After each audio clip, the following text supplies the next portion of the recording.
সূরা নিসা 11 নম্বর আয়াত। আল্লাহ রাব্বুল আলামিন কাদা ব্যবহার করে অনেক কিছু ফরজ করেছেন। কাদা রাব্বুকা আল্লা তা'বুদু ইল্লা ইয়্যাহু, সূরা বনি ইসরাইল 17 নম্বর সূরার 23 নম্বর আয়াত। আল্লাহ রাব্বুল আলামিন বলেন, তোমাদের উপরে ফরজ করলাম শুধুমাত্র আমার ইবাদত করতে হবে, আমার ইবাদত ছাড়া অন্য কারো ইবাদত করা যাবে না। এরপরেই তোমাদের পিতামাতার আনুগত্য করতে হবে, পিতামাতার খেদমত করতে হবে। এইরকম অনেকগুলো শব্দ দ্বারা আল্লাহ তাআলা ফরজ হুকুম দান করেছেন। এরকম একটি ফরজ হলো আকিমু, ইকামত, প্রতিষ্ঠিত করা, আকিমুদ্দিন, আকিমুস সালাত, এইরকম অনেক শব্দ ব্যবহার করেছেন। আজকের আলোচ্য বিষয় হলো সালাত, আজকের আলোচ্য বিষয় হলো ইনফাক ফি সাবিলিল্লাহ, আজকের আলোচ্য বিষয় হলো ঈমান বিল গায়ব। আল্লাহ রাব্বুল আলামিন বলেন, আল্লাযীনা ইয়ুকিমুনাস সালাতা ওয়া মিম্মা রাযাকনাহুম ইউনফিকুন। সূরাতুল বাকারা পবিত্র কোরআনের সবচাইতে বড় সূরা। এই সূরাতে আয়াত আছে 286টি। কয়টি? 286টি। 286 আয়াতের মধ্য থেকে একটি আয়াত অর্থাৎ 3 নম্বর আয়াত আমি তেলাওয়াত করেছি। অন্যগুলো তেলাওয়াত যা করেছি সেগুলো আলোচনা করার সময় নাই।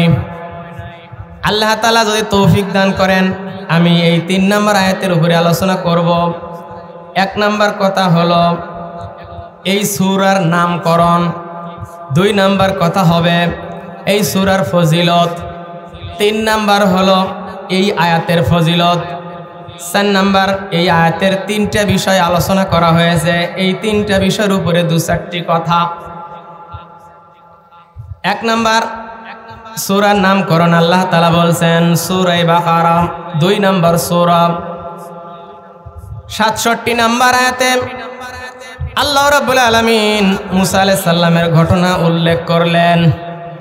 ওয়াইদ ক্বালা মুসা লিকওমিহি, মুসা আলাইহিস সালাতু ওয়াস সালাম তার কওমকে বলল, ইন্নাল্লাহা ইয়া'মুরুকুম আন তাযবাহু বাকারা, হে আমার কওম তোমরা এই বিচার, এই সালিশ মিটানোর জন্য একটা গরু জবাই করো।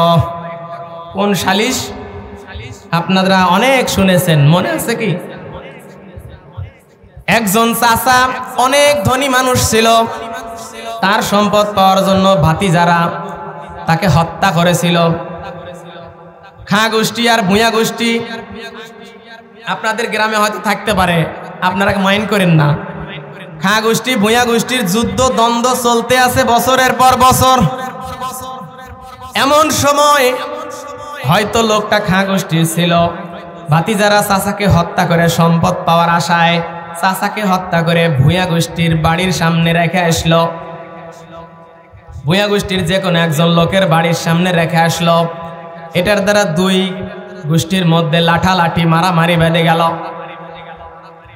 এমন সময় একজন বয়স্ক ব্যক্তি এসে বলল, হায় আফসোস তোমাদের জন্য, তোমরা কি মূর্খ?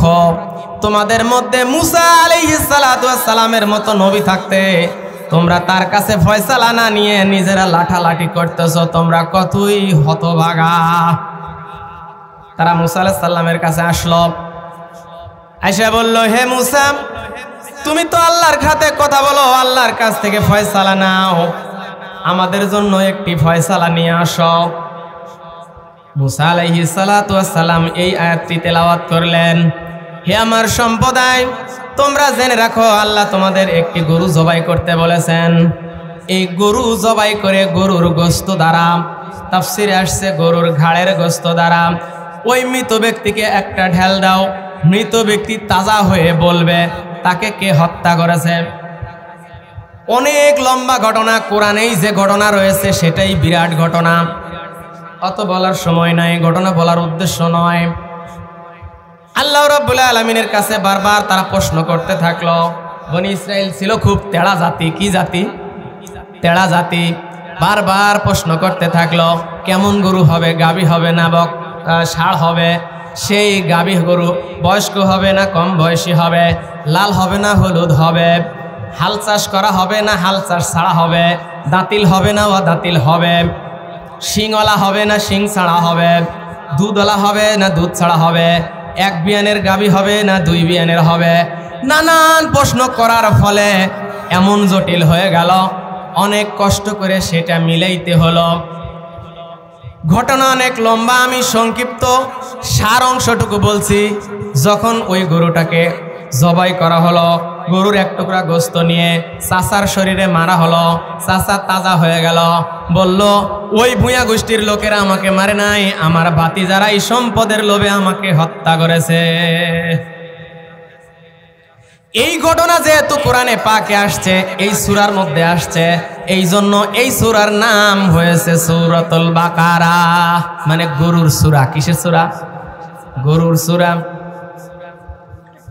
এই সূরার কিছু ফজিলত। সহিহ মুসলিম শরীফ 780 নম্বর হাদিস, রাসূলুল্লাহ সাল্লাল্লাহু আলাইহি ওয়াসাল্লাম বলেছেন, লা তাজআলু বুয়ুতাকুম মাকাবিরা, হে আমার উম্মতের দল, তোমরা নিজেদের ঘরকে কবর বানায়ও না, নিজেদের ঘরকে কবর বানায়ও না। যেই ঘরে কবর হয় সেই ঘর কোরআন পড়া হয় না। আর কবর যদি না বানাইতে চাও তাহলে বারবার কোরআন পড়ো। যে ঘরে কোরআন পড়া হয় সেই ঘর কখনো কবর হয় না। রাসূল বললেন, তোমরা তোমাদের ঘরকে কবর বানায়ও না। একটা কথা জেনে রাখো, শয়তান খুব ভয়ানক, শয়তান খুব শক্তিশালী। যেই শয়তানের আদম আলাইহিস সালাতু ওয়াস সালামের সৃষ্টির 1000 বছর আগ থেকে সমস্ত ইতিহাস জানা আছে। তাওরাত মুখস্থ, জবুর মুখস্থ, ইনজিল মুখস্থ, সকল কিতাবের ইলম থাকা সত্ত্বেও, 1000 বছরের ইতিহাস জানা সত্ত্বেও তোমরা একজন সাধারণ মানুষ, আদম সন্তান, তোমরা কখনোই তার সাথে পারবে না। আল্লাহ তাআলা একটা অস্ত্র শিক্ষা দিলেন, বললেন তোমরা যদি শয়তানের হাত থেকে বাঁচতে চাও তবে জেনে রাখো, ইন্না শাইতানা ইয়ানফিরু, শয়তান বিতাড়িত হয়, শয়তান পলায়ন করে, মিনাল বাইতিল্লাযী তুকরাউ ফীহি সূরাতুল বাকারা, যেই ঘরে সূরাতুল বাকারা পড়া হয় সেই ঘর থেকে শয়তান পলায়ন করে। আল্লাহ তাআলার কাছে আমরা তৌফিক চাই, আল্লাহ তাআলা যেন আমাদেরকে সূরাতুল বাকারা নিয়মিত তেলাওয়াত করার তৌফিক দান করেন, বলেন আমিন।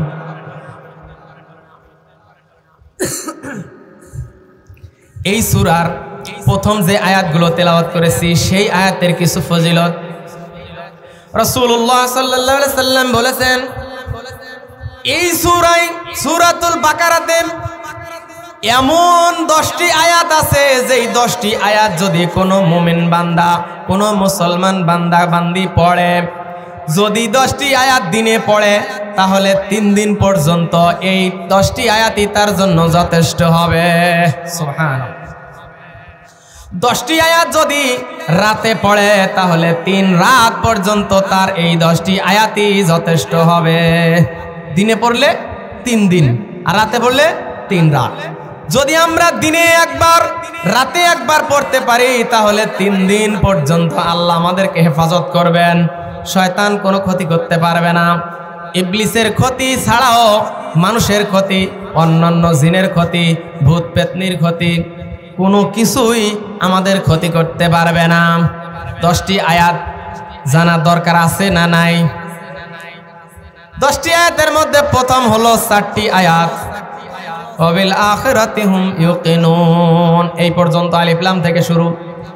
4টি আয়াত প্রথম, আর শেষ হলো 3টি আয়াত, আর মাঝখানে 3টি আয়াত। আয়াতুল কুরসি, সূরাতুল বাকারার 255 নম্বর আয়াত হলো আয়াতুল কুরসি। আয়াতুল কুরসির পরের 2টি আয়াত, লা ইকরাহা ফিদ্দিন কাদ তাবায়্যানার রুশদু মিনাল গাই, এই আয়াত এবং তার পরের আয়াত, আল্লাহু ওয়ালিয়্যুল্লাযীনা আমানু ইখরিজুহুম মিনাজ যুলুমাতি ইলান নূর। এই 3টি আয়াত মাঝখান থেকে শেষের 3টি আয়াত আর শুরুতে 4টি আয়াত। এই 10টি আয়াত যদি কোনো মুমিন বান্দা, মুসলমান বান্দা বান্দি পড়তে পারে তাহলে রাত্রে পড়লে 3 রাত, দিনে পড়লে 3 দিন পর্যন্ত আল্লাহর হেফাজতে থাকবে। সুবহানাল্লাহ। এবার এই আয়াতের উপরে দু চারটি কথা আল্লাহ তাআলা 3 নম্বর আয়াতে বললেন, আল্লাযীনা ইউমিনুনা বিল গায়ব। আল্লাহ রাব্বুল আলামিন বলেন, যারা গায়েবের প্রতি বিশ্বাস করে, এটা হলো মুত্তাকিদের একটা বৈশিষ্ট্য। যদি আমরা শুরু থেকে বলতে পারতাম, সময় যদি আমাদের সাপোর্ট করত, তাহলে হয়তো আলোচনাটা বুঝতে পারতেন। আল্লাহ রাব্বুল আলামিন আমাদেরকে মুত্তাকি বানাইতে চান কেন? কারণ জান্নাত পাইতে হলে মুত্তাকি হতে হবে। আল্লাহ বলেন সূরা আলে ইমরান 3 নম্বর সূরার 133 নম্বর আয়াত, ওয়াসারিউ ইলা মাগফিরাতিম মির রাব্বিকুম ওয়া জান্নাতিন আরদুহাস সামাওয়াতু ওয়াল আরদু উইদ্দাত লিল মুত্তাকিন।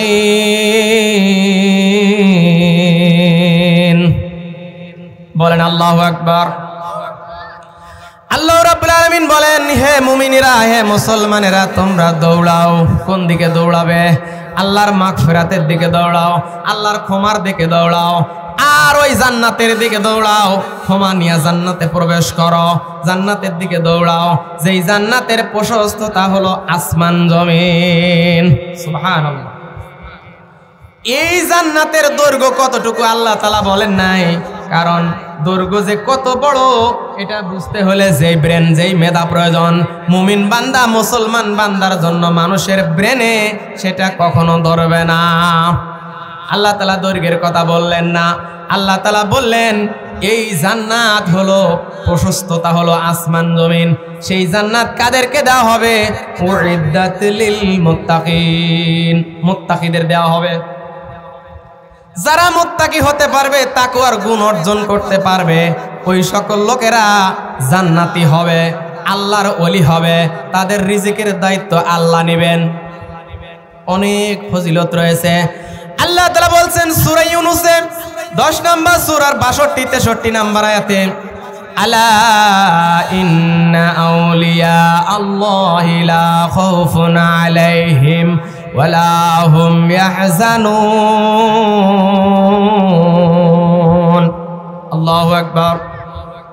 আল্লাহ রাব্বুল আলামিন বলেন, যারা আল্লাহর ওলি হবে, ওই সকল লোকদের কোনো চিন্তা নাই, কোনো ভয় নাই। এই ওলি কারা হবে? যাদের দুটি গুণ থাকবে। কয়টি গুণ? 2টি গুণ থাকবে। আমরা তো মনে করি 2টা গুণ, হয়তোবা জুব্বাটা লম্বা হবে অথবা পাগড়িটা লম্বা হবে, নয়তো কি হবে, কোনো না কোনো পীরের মুরিদ হতে হবে আল্লাহর ওলি হওয়ার জন্য। ঠিক কিনা? আল্লাহর ওলি হওয়ার জন্য বাপের কবরটা পাকা হতে হবে কমপক্ষে, না হলে কমপক্ষে উপরে লাল শালু টাঙানো থাকতে হবে, কবরের উপরে লাল শালু থাকতে হবে, তাহলেই আল্লাহর ওলি হবে। আল্লাহ রাব্বুল আলামিন পবিত্র কোরআনে এই সূরার পরে, এই আয়াতের পরের আয়াতে আল্লাহ বলছেন, লাযীনা আমানু ওয়া কানু ইয়াত্তাকুন। যেই ওলির কথা আল্লাহ তাআলা বললেন, সেই ওলির 2টা গুণ থাকবে। আল্লাযীনা আমানু, যারা ঈমান আনবে, ওয়া কানু ইয়াত্তাকুন, যারা তাকওয়া অবলম্বন করবে।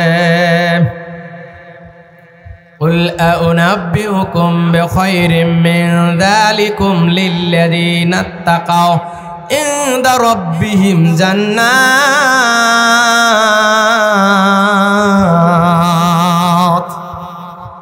আল্লাহ রাব্বুল আলামিন সূরা আলে ইমরানের 14 নম্বর আয়াতে বিস্তারিত আলোচনা করলেন দুনিয়ার কথা, সয় সম্পত্তির কথা, সোনা দানা, বাড়ি গাড়ি, নারী, সব কথা বলার পরে আল্লাহ বললেন এগুলোর কোনো দাম নাই, এগুলো মাতাউল হায়াতুদ দুনিয়া, দুনিয়ার অপুষ্যা জিনিস, অকেজো জিনিস, এগুলোর কোনো মূল্য নাই। তবে এর চাইতে দামি জিনিস, সব চাইতে মূল্যবান জিনিস কি আছে, আমি কি সেটাকে তোমাদের বলবো কিনা? যদি জানতে চাও তাহলে শুনে রাখো। এই জিনিসটা হলো, যারা তাকওয়া অবলম্বন করবে তাদেরকে জান্নাত দেওয়া হবে, জান্নাতের মধ্যে চিরস্থায়ী থাকতে দেওয়া হবে, আল্লাহ তাদের প্রতি খুশি থাকবে, আর তাদের জন্য দুনিয়াতে যা চাইছিল তাই পাবে, আর আখিরাতে যা চাবে তাও পাবে। বলেন সুবহানাল্লাহ। আল্লাহু বাসীরুম বিল ইবাদ।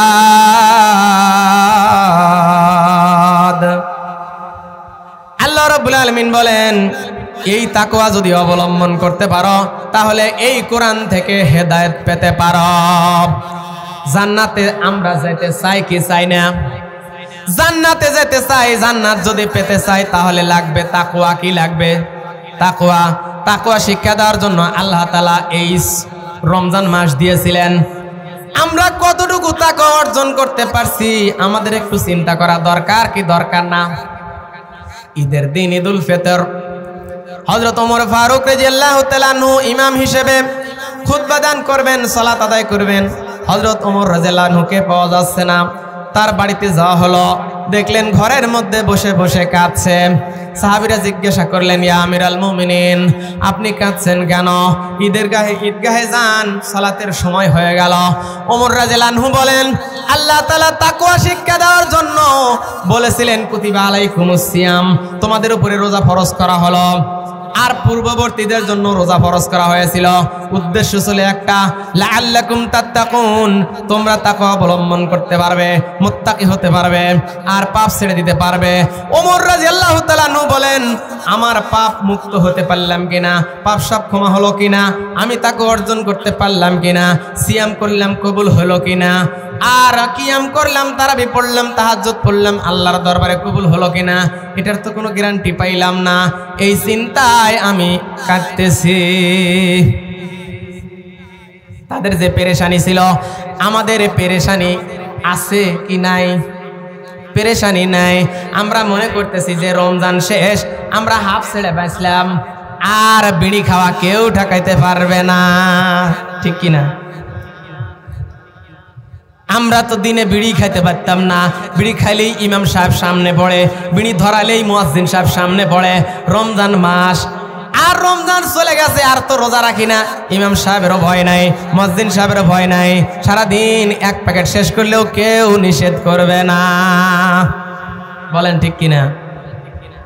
আমাদের এই পেরেশানি থাকা দরকার। আমরা কতটুকু তাকওয়া অর্জন করতে পারলাম? আল্লাহ তাআলা সকাল বিকাল দুটো ডোজ দিয়েছেন।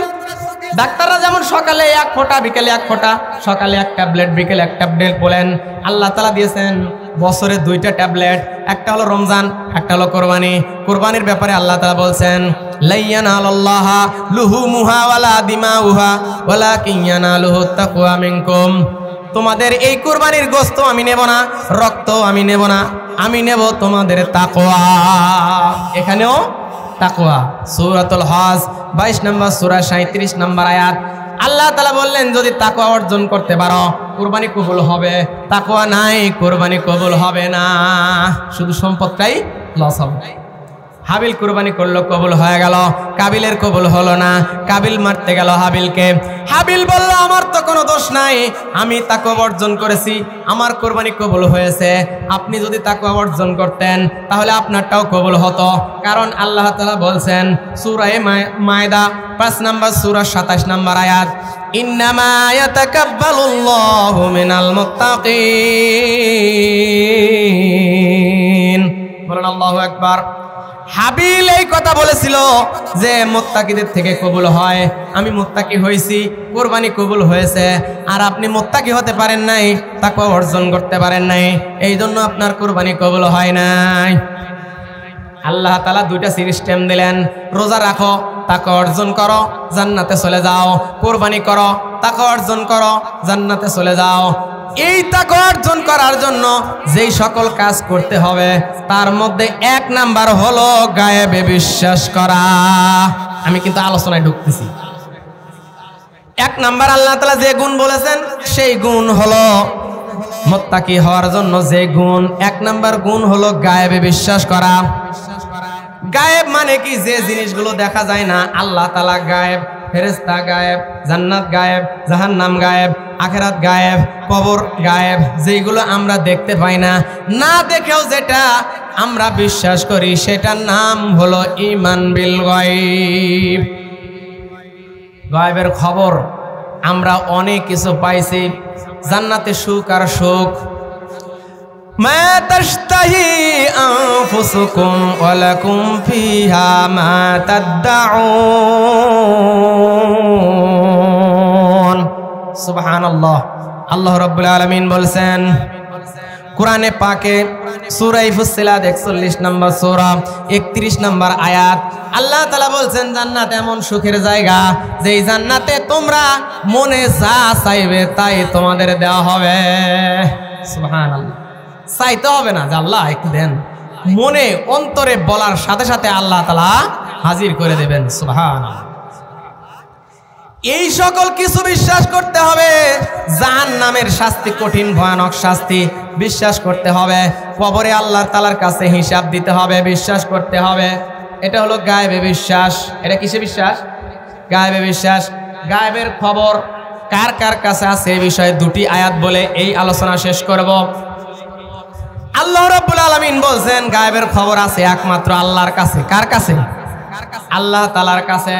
আল্লাহ রাব্বুল আলামিন বলছেন ইন্নাল্লাহা ইনদাহু ইলমুস সাআব। সূরা লুকমান 31 নম্বর সূরার 34 নম্বর আয়াত আল্লাহ তাআলা বলতেছেন নিশ্চয়ই আল্লাহ রাব্বুল আলামিনের কাছে রয়েছে কিয়ামতের জ্ঞান। ওয়াইনাজিলুল গাইসা, তিনি বৃষ্টি বর্ষণ করেন। ওয়ায়ালামু মা ফিল আরহাম, মায়ের পেটে যা আছে সেটাও আল্লাহ জানে।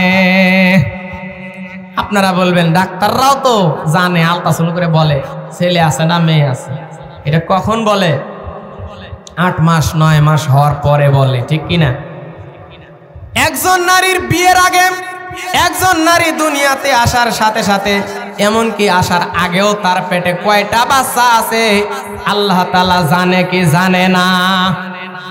রাসূল সাল্লাল্লাহু আলাইহি সাল্লাম কুমারী নারীদেরকে বিয়ে করতে বলেছেন এই কারণে যে বিধবা নারীদের বিয়ে করবা, সন্তান কম হবে। কারণ আগে বিয়ে হয়েছিল, সন্তান হয়েছে অথবা নষ্ট হয়েছে অথবা মৃত্যুবরণ করেছে। একজন নারীর জরায়ুতে যদি 50টা সন্তান থাকে, 2টা স্বামী চলে গেছে, ইন্তেকাল করেছে, ওই 2টা স্বামীর ঘরে 15 থেকে 20টা সন্তান হয়েছে। তোমরা কুমারী নারী দেখে বিয়ে করো যেন বেশি সন্তান ধারণ করতে পারে। আল্লাহ রাব্বুল আলামিন যেই সকল বিষয়ে বিশ্বাস করতে বলেছেন গায়েবের, সেই সকল বিষয়ের মধ্যে অন্যতম হলো আল্লাহই গায়েব জানে। একমাত্র আল্লাহই গায়েব জানে। কে জানে? একমাত্র আল্লাহই জানে, এটা বিশ্বাস করতে হবে। একমাত্র আল্লাহই জানে, এই কথা বারবার বলতেছে। এই কারণে এই ব্যাপারে অনেক ভেজাল আছে। একমাত্র আল্লাহই গায়েব জানে, এই কথা আল্লাহ এই আয়াতে বলছেন। বৃষ্টি কখন হবে আল্লাহ তাআলাই জানে, কার পেটে কি আছে আল্লাহ তাআলাই জানে। আর কোন মানুষ জানে না আগামীকাল কি করবে, মানুষ জানে না সে কোথায় মৃত্যুবরণ করবে। এই 5টা বিষয় হলো গায়েবের চাবিকাঠি। এই 5টা বিষয় আল্লাহ ছাড়া কেউ জানে না। 1 নাম্বার হলো কিয়ামত কবে হবে।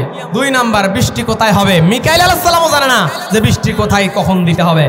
আল্লাহ তাআলা যখন যেখানে বলেন তখন সেখানে বৃষ্টি দিতে হয়।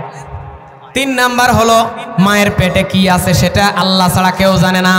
একজন মানুষ আগামীকাল কি করবে, কোথায় যাবে, কি কামাই করবে সেটা আল্লাহ ছাড়া কেউ জানে না। একজন মানুষ কোথায় মরবে সেটা আল্লাহ ছাড়া কেউ জানে না। আমরা রাসূলের কিছু ভক্ত আছি, মনে করি রাসূলও গায়েব জানে, ঠিক না? এরকম লোক বাংলাদেশে নাই? আছে। রাসূলও গায়েব জানে এরকম বিশ্বাস আছে না নাই? এই ব্যাপারে একটি আয়াত আর একটি হাদিস বলবো। আল্লাহ রাব্বুল আলামিন সূরা আরাফে 7 নম্বর সূরা 188 নম্বর আয়াতে বলছেন লা আমলিকু লিনাফসি নাফআন ওয়ালা দাররান ইল্লা মা শাআল্লাহ। আল্লাহ রাব্বুল আলামিন যা চান সেইটা ছাড়া আমি কোনো কাজ করতে পারি না। নিজের কল্যাণও করতে পারি না, অকল্যাণও করতে পারি না। আল্লাহ রাব্বুল আলামিন বলছেন নিজের কল্যাণও মুহাম্মদ সাল্লাল্লাহু আলাইহি সাল্লাম করতে পারে না, এটা মুহাম্মদ সাল্লাল্লাহু আলাইহি সাল্লামের দিয়ে বলাই নিচ্ছেন। নিজের অকল্যাণও করতে পারে না। ওয়ালাউ কুনতু আলামুল গায়বা, যদি আমি গায়েবের খবর জানতাম তাহলে লাস্তাকসারতু মিনাল খায়র, আমার শুধু কল্যাণই হতো। আর ওয়ামা মাসানিয়াসু, কোনো খারাপ আমাকে স্পর্শ করতো না। রাসূল নিজে বলতেছেন, আল্লাহ বলতেছেন যে রাসূল আপনি বলুন যে আমি গায়েব জানি না, আপনি বলুন যে আমি গায়েব জানি না। রাসূলের দিয়ে বলাই নিচ্ছেন যে মানুষে হয়তো বলতে পারে যে রাসূল গায়েব জানে। এই ব্যাপারে হাদিস আছে বুখারী শরীফের 1181 নম্বর হাদিস। মাশরুক রহমাতুল্লাহি আলাইহি বর্ণনা করেছেন। মাশরুক রহমাতুল্লাহি আলাইহি বলেন, আমি একদিন কুনতু মুত্তাকিয়ান ইনদা আয়েশা, আয়েশা রাদিয়াল্লাহু তাআলা আনহার কাছে একদিন বসা ছিলাম, এরকম হেলান দিয়া বসা ছিলাম। হঠাৎ মা আয়েশা বললেন, ইয়া আবা আয়েশা, হে আয়েশার বাপ, হে মাশরুক শোনো, সালাসুন, তিনটা বিষয় এমন আছে, মান ক্বালা, যে ব্যক্তি বলবে, মান জামা, যে ব্যক্তি এটা বিশ্বাস করবে, ওয়াহিদুম মিনহুন্না, যে কোনো একটা বিষয়, তিনটা বিষয় এমন আছে, তিনটা বিষয়ের মধ্যে যদি একটা বিষয়ও বিশ্বাস করে, ফাজামা আন্নাহু আযামা আলাল্লাহিল ফিরিয়া ফাকাদ আযামা আলাল্লাহিল ফিরিয়া ফাকাদ আযামা আলাল্লাহিল ফিরিয়া, ওই ব্যক্তি আল্লাহর উপরে মিথ্যারোপ করলো, আল্লাহকে মিথ্যাবাদী প্রমাণ করার চেষ্টা করলো। তিনটা বিষয় কি? মা হুন্না ইয়া উম্মুল মুমিনিন, হে উম্মুল মুমিনিন আপনি বলুন যে তিনটা বিষয় কি?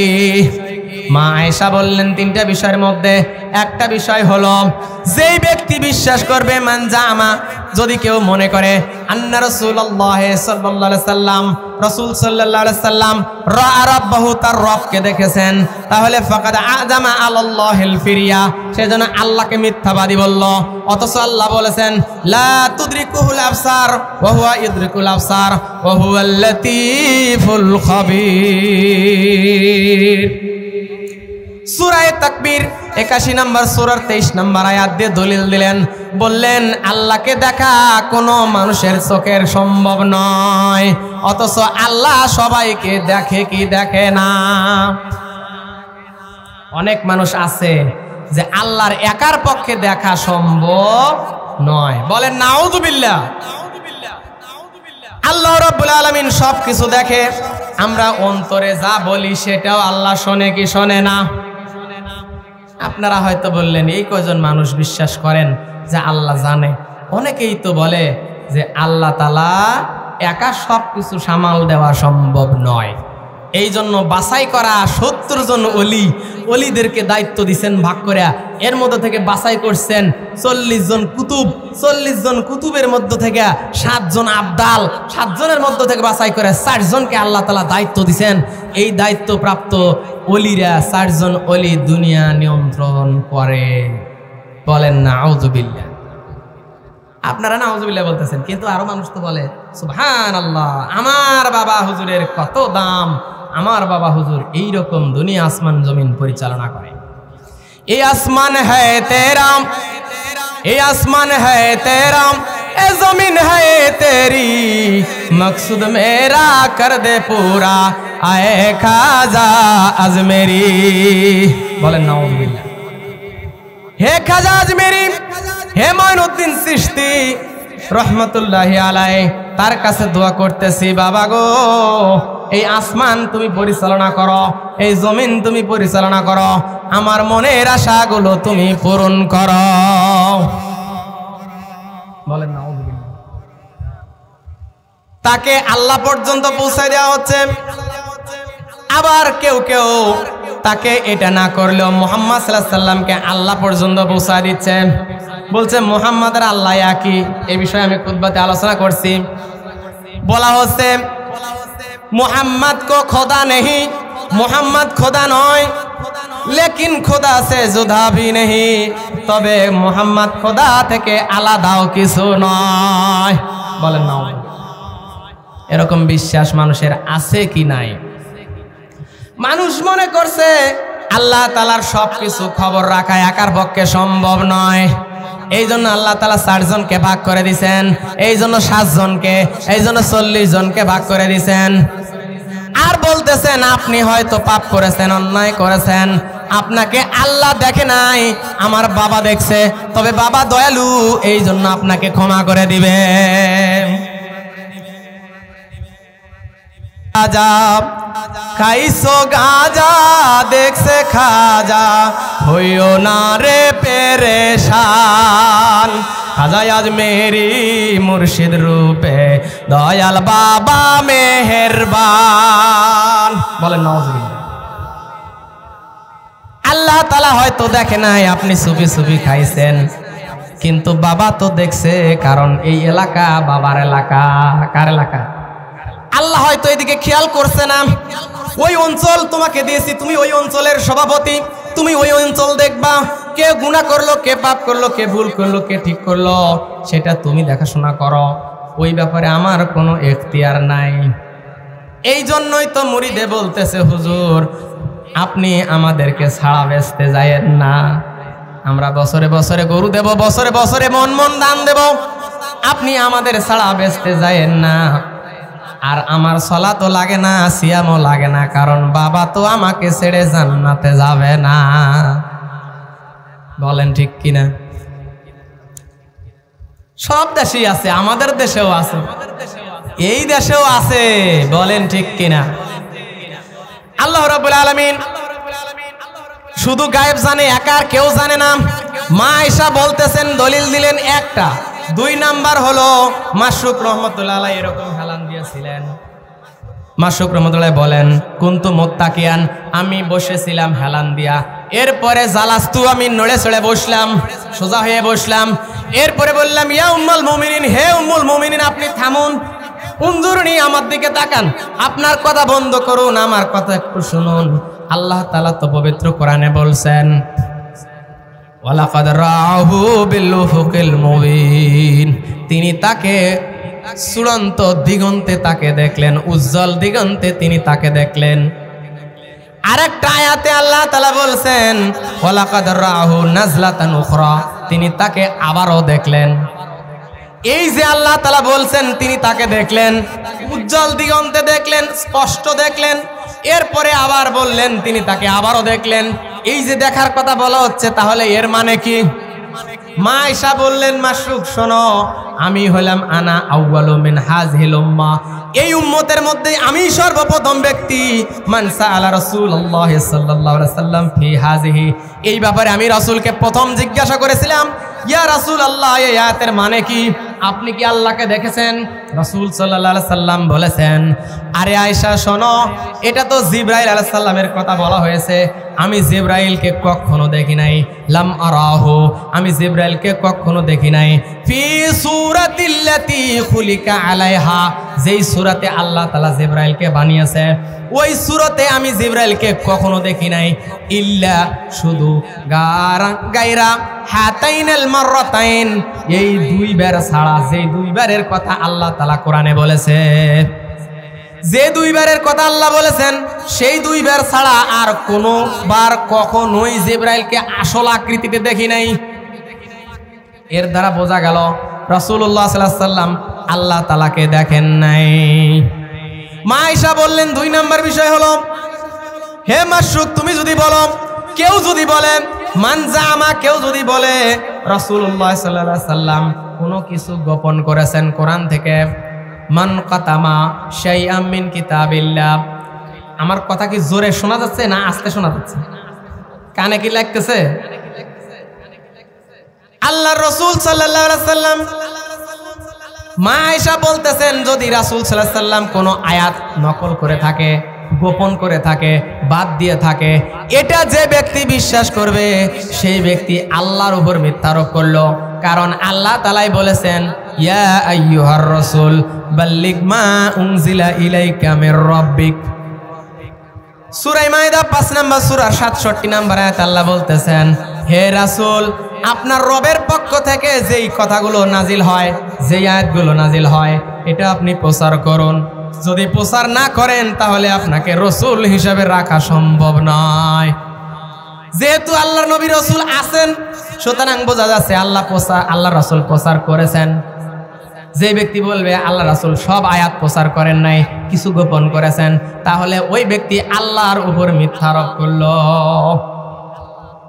3 নম্বর বিষয় বললেন মা আয়েশা, বললেন কেউ যদি বলে ইন্না রাসূলুল্লাহ, নিশ্চয় রাসূল সাল্লাল্লাহু আলাইহি সাল্লাম, ইয়ালামু মা ফিল গাদ, আগামী কাল কি হবে রাসূল সেটা জানে, এটা যদি কেউ বলে, ফাকাদ আদামা আলাল্লাহিল ফিরিয়া, ওই ব্যক্তি আল্লাহর উপরে মিথ্যারোপ করলো।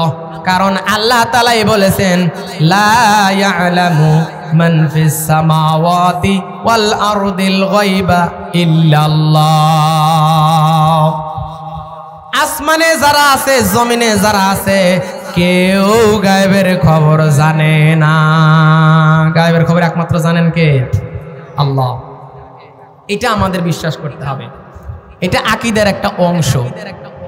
আমরা এই বিষয় এখানে রাখি। পরের আয়াতে আল্লাহ তাআলা পরের অংশে বলছেন, ইকিমুনাস সালাহ। মুত্তাকিদের যে সকল বৈশিষ্ট্য তার মধ্যে এক নাম্বার হলো গায়েবে বিশ্বাস, দ্বিতীয় নাম্বার হলো তারা সালাত কায়েমকারী, সালাত প্রতিষ্ঠাকারী। যারা সালাত প্রতিষ্ঠা করবে তারা হবে মুত্তাকি, আর তারা হবে জান্নাতি, যাদের জন্য জান্নাত আল্লাহ তাআলা তৈরি করছে, যেই জান্নাতের প্রশস্ততা হলো আসমান জমিন। যেই ব্যক্তি সালাত আদায় করবে ওই ব্যক্তি আল্লাহ তাআলার কাছে হিসাব দিতে পারবে। যে ব্যক্তি সালাত নিয়ে যাবে না ওই ব্যক্তি আল্লাহর সামনে হিসাব পেশ করতে পারবে না। এই জন্য আল্লাহ তাআলা বলছেন, ইন্নাস সালাতা তানহা আনিল ফাহশাই ওয়াল মুনকার। সূরা আনকাবুত 29 নম্বর সূরার 45 নম্বর আয়াত। আল্লাহ রাব্বুল আলামিন বলতেছেন, তোমরা সালাত কায়েম করো, কারণ এই সালাত তোমাদেরকে অন্যায় থেকে বিরত রাখবে। তাকওয়া মানে কি? আল্লাহর ভয়। আল্লাহর ভয়ে, জান্নাতের ভয়ে, জান্নাতের আশায়, জাহান্নামের ভয়ে, কবরের শাস্তির ভয়ে, জাহান্নামের শাস্তির ভয়ে, আগুনের ভয়ে তোমাদেরকে ফিরায়ে রাখে হলো তাকওয়া। আর এই তাকওয়া অর্জন করার অন্যতম মাধ্যম হলো সালাত, কারণ সালাতও মানুষদেরকে পাপ থেকে বিরত রাখে। ইন্নাস সালাতা তানহা আনিল ফাহশাই ওয়াল মুনকার। এই জন্য ইসলামে যত বিষয়ের উপরে গুরুত্ব দেওয়া হয়েছে সবচাইতে গুরুত্বপূর্ণ বিষয় হলো সালাত। কিন্তু আমরা তো সালাতের অত গুরুত্ব দেই না। সালাতের অত গুরুত্ব আছে নাই। কিভাবে বুঝলাম? দেখেন, হাজারো মানুষ কাজ করতেছে, ধান কাটতেছে, জমি নিড়ানি দিচ্ছে, পায়ের মাঝখানে আছে, আজান দিছে। আপনি বলেন, ভাই চলেন মসজিদে যাই, আজান হয়ে গেছে। বলবে যে পাইটা তুলে থিয়ে আসি, পাইটা তুলে থিয়ে আসি। আপনি বলবেন যে এটা তো স্বাভাবিক, পাই তোলা তো কন্টুর ব্যাপার, এটা বলা স্বাভাবিক, বলবেই তো। তাহলে গুরুত্ব আছে আপনি বলতে পারেন, গুরুত্ব তো আছেই, পাই তুলে থিয়েও তো নামাজ পড়া যাবে। কিন্তু কতটুকু গুরুত্ব আছে? আপনি আবারও আরেকদিন গেলেন, ওই পাই মাঝখানে আছে। আপনি জিজ্ঞাসা করলেন, ভাই আজান দিছে, চলেন যাই, মসজিদে যায়। ওই বলে যে পাই তুলে থুয়ে আসি। কিন্তু এইরকম বলতে বলতে বলতে বলতে একদিন হঠাৎ দেখলেন ওই পাই মাঝখানে আছে। আপনি বললেন, ভাই আপনার ওই ছোট ছেলেটা ওই যে ক্লাস 2-এ পড়ে, ওই গাছ থেকে পড়ে হাতটা ভাঙ্গে গেছে। তখন কি বলবে? যে ভাই হসপিটালে পরে নেব, পাইটা তুলে থিয়ে আসি। বলবে? কেন বলবে না? তাহলে বাচ্চার হাত ভেঙে গেছে, তাড়াতাড়ি হসপিটালে নিতে হবে। এটার যত গুরুত্ব আছে সালাতের অত গুরুত্ব নাই। সালাতের গুরুত্ব অত নাই। কেমন করে ঘুমাও তুমি ও মানুষ, কেমন করে ঘুমাও তুমি, কেমন করে ঘুমাও তুমি, ফজর করে কাজা। এমনও তো হতে পারে জোহরে জানাজা তোমার, এমনও তো হতে পারে জোহরে জানাজা। ঠিক কিনা? জোহরে জানাজা আমার হতে পারে। কখন জানাজা হবে, কখন মরবো আমরা কি জানি? জানি না। কিন্তু আমরা ফজর কিভাবে কাজা দিয়ে ঘুমাইয়া থাকি, ফজর ঘুমাইয়া থাকে, ফজর কাজা হয়ে যায়। এরকম লোক মনে হয় এই এলাকা নাই, আছে তাই না? তাহলে ফজর পড়বে শুধু হুজুররা, কারণ হুজুরদের বেতন দিয়ে রাখা হয়েছে। হুজুর আজান দিবে, হুজুর সালাত আদায় করবে, মুসল্লি থাকবে 3 জন, মুয়াজ্জিন সাহেব পিছনে, মুতাল্লি সাহেব পিছনে, মুতাল্লি সাহেবের ছেলে থাকবে, মুতাল্লি সাহেব থাকবে, মুয়াজ্জিন সাহেব থাকবে, ইমাম সাহেবের বড় ছেলে, ইমাম সাহেবের ছোট ছেলে, কারণ ওরা মাদ্রাসায় পড়ে। কোথায় পড়ে? আমি তো মাদ্রাসায় পড়ি না, সালাত তো আমার জন্য নয়, দাঁড়ি তো আমার জন্য নয়। বড় হয়ে বুড়া হয়ে দাঁড়ি রাখবো, রিটায়ার্ড করব, বাড়ি করব, ছেলে মেয়েদের চাকরি নিয়ে দেব, মেয়েগুলো বিয়ে দেব, হজ করব, তারপরে 3 তালা বাড়ি করে 3টা ছেলের জন্য ভাগ করে দেব, তারপরে তসবিহ আর লাঠি নিয়ে মসজিদে যাব আর আসব। ঠিক কিনা? এটা আমরা প্ল্যান করে রাখছি, কিন্তু অতদিন যে বাঁচবো তার কি কোনো গ্যারান্টি আছে? কোনো গ্যারান্টি নাই। এই জন্য মরার আগে আমাদের সালাতের গুরুত্ব দেওয়া দরকার আছে না নাই? দরকার আছে। আল্লাহ তাআলার কাছে দোয়া করি, আল্লাহ তাআলা যেন আমাদেরকে সালাতের যথাযথ গুরুত্ব দিয়া আদায় করার তৌফিক দান করেন, বলেন আমিন। এবার 3 নম্বর বিষয়, ভেজাল্লা ওয়াজ। আল্লাহ রাব্বুল আলামিন বলেছেন, অমিম্মা রাযাকনাহুম ইউনফিকুন। আল্লাহু আকবার। আল্লাহ রাব্বুল আলামিন মুত্তাকিদের বৈশিষ্ট্যের কথা বলতেছেন। সেই বৈশিষ্ট্যের মধ্যে অন্যতম বৈশিষ্ট্য হলো, যার রিজিক হিসেবে আমি যা দেব তার থেকে দান করবে। কি থেকে? রিজিক থেকে। আপনি বলবেন, ভাই হাতে তো টাকা নাই, মসজিদের নির্মাণ কাজ শুরু করেছেন, কবরস্থানের বাউন্ডারি শুরু করেছেন, কিন্তু আমার হাতে তো টাকা নাই। একটা শহরে একটা ফ্ল্যাট কিনছি, ভাই 25 লাখ টাকা লাগবে, 20 লাখ জমা দিছি আর 5 লাখ শর্ট। কত শর্ট? 5 লাখ শর্ট। ভাইরার কাছে চাইছি 1 লাখ, শালির কাছে 1 লাখ, শ্বশুরকে বলছি, শ্বশুর আব্বা আপনার হালের গরুটা বেচা 1 লাখ টাকা দেওয়াই লাগবে, আমি তো খুব বেকায়দায় পড়ে গেছি, অল্প দিন পরেই আমি পরিশোধ করে দেব। আমার হাতে তো টাকা নাই, আমি মসজিদে কিভাবে দেই, কবরস্থানে কিভাবে দেই? আমার হাতে তো টাকা নাই। টাকা আছে না নাই? কি পরিমাণ থাকলে দান করতে হবে? এই ব্যাপারে আল্লাহ তাআলা আরেকটি আয়াতে বলছেন, ওই যে বলছিলাম জান্নাত দেওয়া হবে মুত্তাকিদের জন্য, যেই জান্নাতের প্রশস্ততা আসমান জমিন। এটা হলো সূরা আলে ইমরানের 133 নম্বর আয়াত। ওই আয়াতের পরের আয়াতে 134 নম্বর আয়াতে আল্লাহ তাআলা বলছেন, আল্লাযীনা ইউনফিকুনা ফিস সাররাই ওয়াল দাররাই ওয়াল কাযিমিনাল গায়জ ওয়াল আফিনা আনিন নাস আল্লাহু ইউহিব্বুল মুহসিনিন। বলেন আল্লাহু আকবার। আল্লাহ রাব্বুল আলামিন বলেন, মুত্তাকিদের জন্য জান্নাত বানানো হয়েছে, অনেক বড় জান্নাত দেওয়া হবে যাদেরকে, তাদের মধ্যে কতিপয় গুণ। 1 নাম্বার হলো, যেই সকল লোকেরা এই গুণ অর্জন করেছে। কি গুণ অর্জন করেছে? আল্লাহর রাস্তায় দান করে। কখন দান করে? টাকা থাকলে না না থাকলে? টাকা থাকলেও দান করে, টাকা থাকলেও দান করে, না থাকলেও দান করে। আপনি বলবেন টাকা নাই, কিভাবে দান করব? টাকা নাই, কিভাবে দান করব? কিভাবে দান করতে হবে এই ব্যাপারে সাহাবীরা কিভাবে দান করেছে সেই ব্যাপারে আলোচনা করব। আল্লাহ রাব্বুল আলামিন বলেছেন, আল্লাহ রাব্বুল আলামিন বলেছেন সংক্ষিপ্তভাবে দান করতে হবে। কিভাবে? সংক্ষিপ্তভাবে। টাকা আছে 100, দিতে হবে 50, না পারলে 25, না পারলে 25, কিন্তু আপনার আছেই 25। আপনি মনে করলেন আর দেওয়া লাগবে না, হুজুর বলছে 100 থাকলে 25 টাকা, কিন্তু আছেই আমার 25 টাকা, তাইলে দিতে হবে না। আল্লাহ তাআলা বলছেন ফিস সাররাই ওয়াদ দাররা, টাকা থাকলেও দিতে হবে, না থাকলেও দিতে হবে, অল্প থাকলেও দিতে হবে। কত অল্প থাকলে দিতে হবে সেই ব্যাপারে একটি কথা। আল্লাহ রাসূল সাল্লাল্লাহু আলাইহি সাল্লাম দোয়া করছেন আল্লাহর কাছে, ইয়া আল্লাহ, আমার উম্মতের দেখার কেউ নাই, উম্মতের বয়স কম, আমার উম্মতের বয়স কম, আমার উম্মত অনেক কাজ করতে পারছে না, বয়স কম হওয়ার কারণে বনি ইসরায়েলের লোকেরা 1000 বছর বাঁচছে, হজ করছে, জাকাত দিছে, নামাজ পড়ছে, রোজা করছে, জিকির তাসবিহ তাহলিল করছে। আমার উম্মত পারতেছে না, এমন সুযোগ দাও, এমন সুযোগ দাও যাতে লক্ষ লক্ষ নেকি অর্জন করে ছোট ছোট আমলের মাধ্যমে। আল্লাহ তাআলার কাছে সিজদায় পড়ে কান্দে। আল্লাহ রাব্বুল আলামিন আয়াত নাজিল করলেন সূরা আল ইমরান, সূরা আনআম 6 নম্বর সূরার 103 নম্বর আয়াত, 160 নম্বর আয়াত। আল্লাহ বললেন মান যাআ বিল হাসানাতি ফালাহু আশরু আমসালিহা।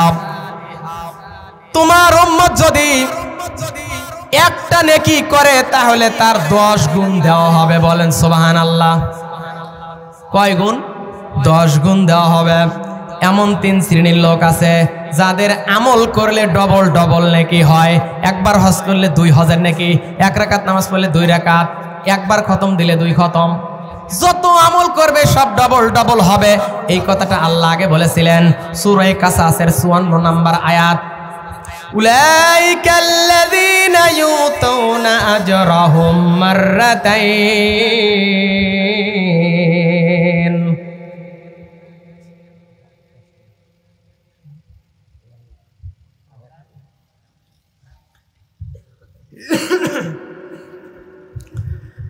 আল্লাহ রাব্বুল আলামিন বলছেন যেই আমল করুক না কেন ডবল দেওয়া হবে।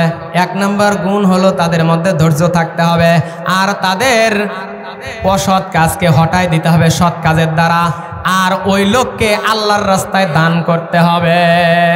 কেমন দান করতে হবে? একটা উদাহরণ দিই, সময় শেষ। হযরতে মা আয়েশা রাদিয়াল্লাহু তাআলা একদিন আনার ফল খাইতে চাইলেন। এই আয়াত নাজিল হয়েছে। আল্লাহ তাআলা বলছেন একটা নেকি করলে 10 গুণ দেওয়া হবে। মা আয়েশা আনার ফল খাইতে চাইছে। হযরতে ফাতেমা রাদিয়াল্লাহু তাআলা আনহা একটা আনার ফল খাইতে চাইছে। হযরত আলী রাদিয়াল্লাহু তাআলা আনহু খেজুরের বাগানে কাজ করতে গেছেন। 2 বালতি পানি বওয়ার মাধ্যমে একটা খেজুর দেওয়া হবে। এইভাবে খেজুর ইনকাম করতে করতে একটা আনার ফলের দাম হয়ে গেছে। তিনি বাদ দিয়ে চলে আসলেন, একটা আনার ফল কিনলেন, বাড়ির দিকে আসছেন। এমন সময় ফকির আসলো, ভাই আমি 2 দিন হলো খাই না, আমাকে কিছু দান করেন। তখন হযরত আলী একটি আনার ফল দিয়ে দিলেন। চিন্তা করলেন স্ত্রী একটা আনার ফল খাইতে চাইছে, রাসূলের কন্যাকে ঘরে আনছি, কোনো শখ পূরণ করতে পারি নাই, কিন্তু আজকে একটা শখ পূরণ করার জন্য চেষ্টা করছি, অথচ এই ফকিরের জন্য পারলাম না। এই দান করে দিয়ে চলে গেল বাড়িতে। যাওয়ার পরে এক সাহাবী এসে বলতেছে, হে আলী ইবনে আবি তালেব, আপনার জন্য রাসূল 9টা আনার ফল পাঠাইছে। কয়টা? 9টা আনার ফল পাঠাইছে, 9টা। হযরত আলী রাদিয়াল্লাহু তাআলা আনহু বলছেন আমি বিশ্বাস করি না, আমি বিশ্বাস করি না। আল্লাহ তাআলা কোরআনে বলছেন মান জাআ বিল হাসানাতে, কেউ যদি একটা আমল করে তার 10 গুণ নেকি দেওয়া হবে। আমি একটা আনার ফল দান করেছি, তাহলে কেন 10টা দেওয়া হবে না? রাসূল কেন 9টা পাঠাইলো? আমি এটা বিশ্বাস করি না। ওই সাহাবী বলছেন আপনি ঠিকই ধরেছেন, আপনি তো জানেন না যে কয়টা দিছে, কিন্তু আপনার কাছে যে কোরআন আছে সেটা তো আমি জানি না। আমি একটা পকেটে লুকায় রাখছিলাম, দেখি আপনি ধরতে পারেন কিনা। তাহলে তাদের কি বিশ্বাস ছিল আল্লাহ অবশ্যই 10 গুণ দিবে, এই বিশ্বাস তাদের ছিল, আমাদের নাই। আছে বিশ্বাস আছে, আমাদের বিশ্বাসই নাই।